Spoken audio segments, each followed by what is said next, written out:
Maestría en Derecho Constitucional, Teoría del Derecho Constitucional. En el presente caso, me permitiré referir como tema final a la crítica a la Constitución de la República del Ecuador.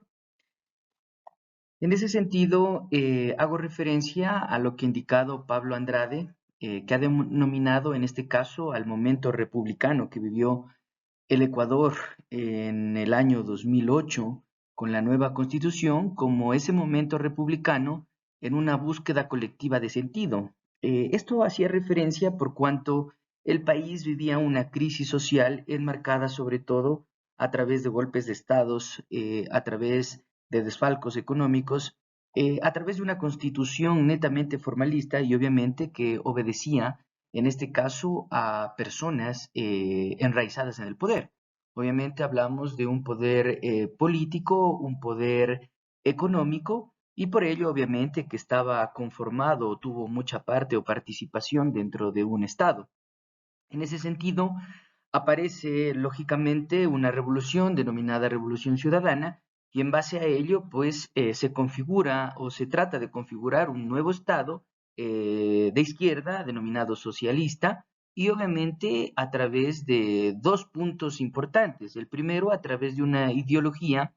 que buscaba en este caso una mayor participación democrática e igualmente lo que buscaba era una sociedad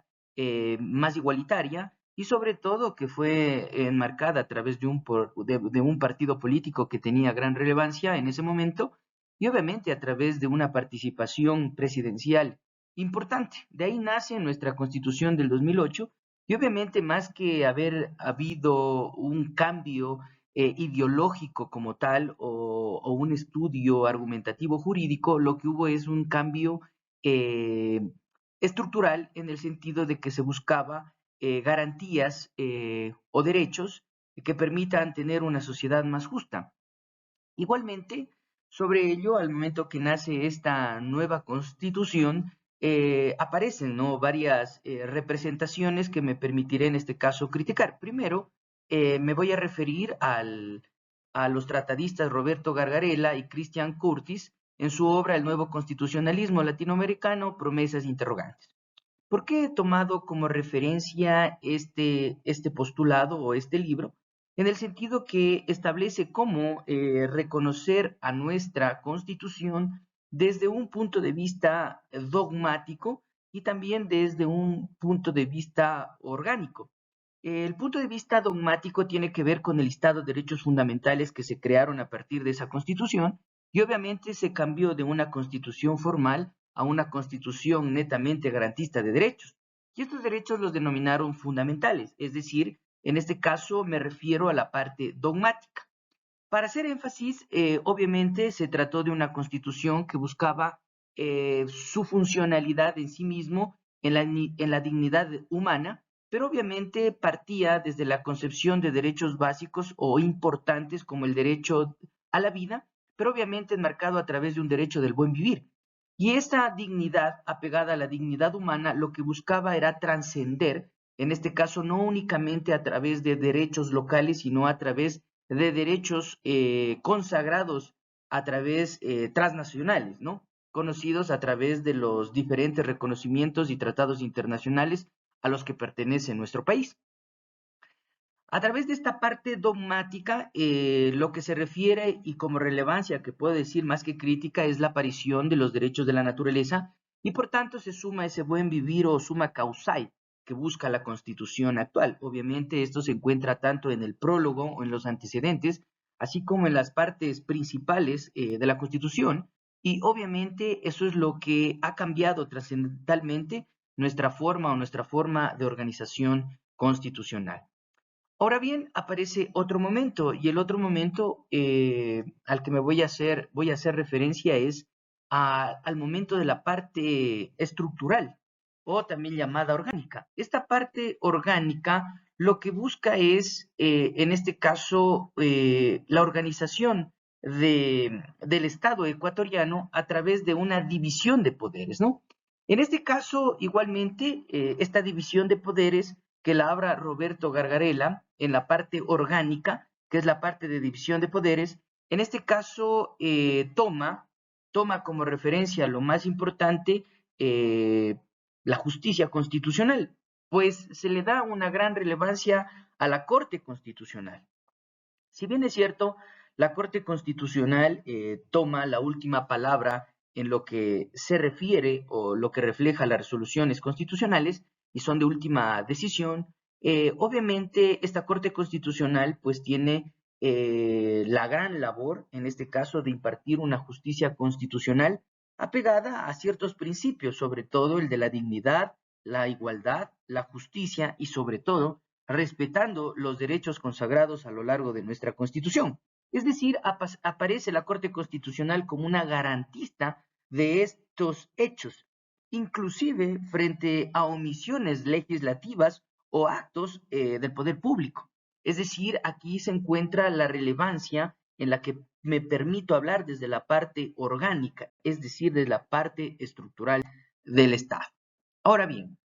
como referencia a la crítica que realizo en la Constitución, tomo como hecho relevante e importante el mismo artículo 1 de la Constitución, que indica que el Ecuador es un Estado constitucional de derechos y justicia social, democrático, soberano, independiente, unitario, intercultural, plurinacional y laico, y se organiza en forma de república y se gobierna de manera descentralizada. Es decir, este artículo hace referencia de manera clara a su parte dogmática y a su parte orgánica como tal y a la que refiere el tratadista que mencioné anteriormente. Ahora bien, la parte fundamental de esta constitución obviamente es la Corte Constitucional, prácticamente es la esencia o la parte fundamental de este cambio estructural y obviamente se lo considera como un órgano robusto cuya supremacía constitucional está enmarcada a su control, ¿no? Y obviamente a sus derechos fundamentales consagrados en la parte dogmática de sí en la Constitución del 2008. Es decir, en este caso a la Corte se le dota de una cima dentro del ordenamiento jurídico, inclusive por cuanto sus resoluciones lo que buscan es cumplir, en este caso, los derechos consagrados en la Constitución y también se encarga del control de constitucionalidad, siendo netamente importante en el quehacer de nuestro Estado actualmente. Además, me he permitido, en este caso de estudio, argumentar sobre teorías, pero las teorías fundamentales son el garantismo, por supuesto, garantismo que nace en la concepción de nuevos derechos o derechos que ya únicamente no forman parte del texto formal de la Constitución, sino como garantismos de derechos propios que lo que permiten o lo que permitirían en este caso es mantener esa equidad colectiva que buscaba en este caso esta sociedad. Como refiero, estuvo enmarcado netamente a través de una ideología política. Obviamente la ideología es buena, pero sin embargo, siempre y cuando no exista esa participación partidista o esa participación presidencialista, que fue en este caso evidente. Sin embargo, desde el punto de vista ideológico, el garantismo está y obviamente es una crítica positiva. Lo que nos falta obviamente es realizar una independencia entre lo que es en este caso el garantismo como tal y obviamente para hacer la crítica a lo que me voy a referir aparece esta teoría neoconstitucionalista o neoconstitucionalismo. Obviamente esta teoría lo que busca en este caso es fortalecer o controlar ese quehacer de estos derechos. ¿Cómo lo hace este neoconstitucionalismo? Porque nace, en este caso, el control constitucional, es decir, una tarea que le corresponde netamente a la Corte Constitucional, pero desde un punto de vista independiente. En ese sentido, lo que se debe de buscar o lo que debemos buscar como Estado es buscar esa independencia que nos permita tener actualmente un Estado constitucional que nos permita garantizar todos los derechos, pero sobre todo aquellos derechos que marcaron su hito o una historia en nuestro país, como es el derecho a la naturaleza, el derecho a autodeterminarse, el derecho al agua, el derecho al buen vivir. Eso es lo que nos debe permitir, en este caso, esta teoría neoconstitucionalista. Ahora bien, solo para terminar, en este caso, en la exposición como tal, yo creo, ya críticamente hablando, de que la Constitución como tal no debe de quedar en una norma netamente formal, es decir, que no debe ser considerada una letra muerta, sino realizar o propender que la Corte Constitucional establezca su participación activa, que es lo fundamental dentro de este nuevo Estado, y obviamente, como prueba de ello, no sé si tardío, pero salió la resolución actual que vive la conmoción del país, y obviamente emitió la Corte Constitucional su fallo en el caso 125IN, que aceptó la acción pública de inconstitucional en contra de los decretos ejecutivos de conocimiento público planteados por el presidente actual. Ahí es donde debe participar activamente, en este caso, la Corte Constitucional. Lamentablemente, no sé si positivo o tardío, pero se expresó y obviamente declaró la inconstitucionalidad del encargo a través de decretos de una vicepresidencia, de una presidencia. Así que con ello, doy por terminada mi exposición y crítica, obviamente en los términos planteados, y yo creo que en este quehacer